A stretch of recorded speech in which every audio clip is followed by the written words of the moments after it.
నరసరావుపేట స్థానిక లూథరన్ స్కూలులో semi Christmas వేడుకలు ఘనంగా నిర్వహించారు. ముఖ్య అతిథులుగా స్థానిక ఎమ్మెల్యే అరవింద బాబు, డాక్టర్ రాంప్రసాద్ పాల్గొన్నారు.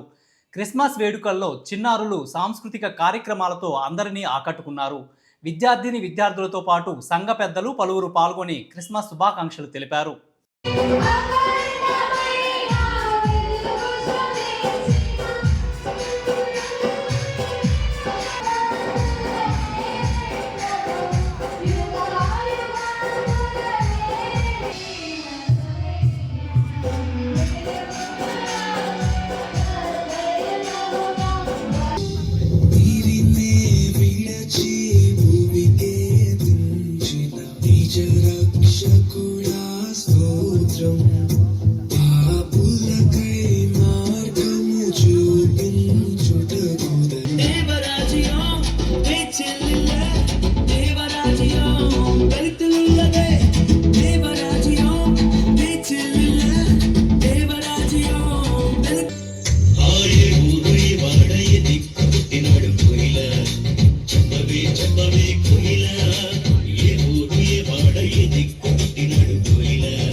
పిల్లలు ఒక్కటి తెలుసుకోవాలి, పిల్లలందరూ కూడా చిన్నారులు ఉన్నారు.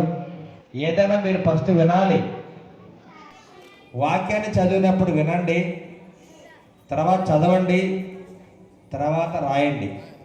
స్కూల్లో అయినంతే, బైబిల్ చదవండి, వినండి, రాయండి. అదేవిధంగా ఈ మాసం మొత్తం కూడా ప్రభు యొక్క ప్రతి పదాన్ని, వాక్యాన్ని, ప్రభు యొక్క బైబిల్లో ఉన్న ప్రతి అక్షరం కూడా అదొక సజీవ వాక్యాన్ని మీరు గమనించాలి. పిల్లలు బైబిల్ క్లాసులు జరుగుతుంటే వాటికి వెళ్ళాలి, ఆ పదాన్ని ఏ విధంగా పలకాలి. ఎందుకంటే బైబిల్ అనేది 2025 సంవత్సరాల నుంచి కూడా మనం చదువుతున్నాం. కానీ దైవకులు చదివితే ఒక అర్థం వస్తుంది, దైవజనులు చదివినప్పుడు ఒక అర్థం వస్తుంది, మాలాంటి పాములు చదివినప్పుడు ఒక అర్థం జనిస్తూ ఉంటుంది అనమాట. అంటే ప్రతి అక్షరము, ప్రతి పదము, ప్రతి వాక్యం కూడా రకరకాల అర్థాలని స్ఫురింపజేస్తూ ఉంటాయి. అట్లానే భగవద్గీత కూడా అంతే, ఎప్పుడు చదివినా కానీ దాంట్లో సారాంశం కొత్తగా అనిపిస్తూ ఉంటుంది. చదివే వాటిని బట్టి ఉంటుంది.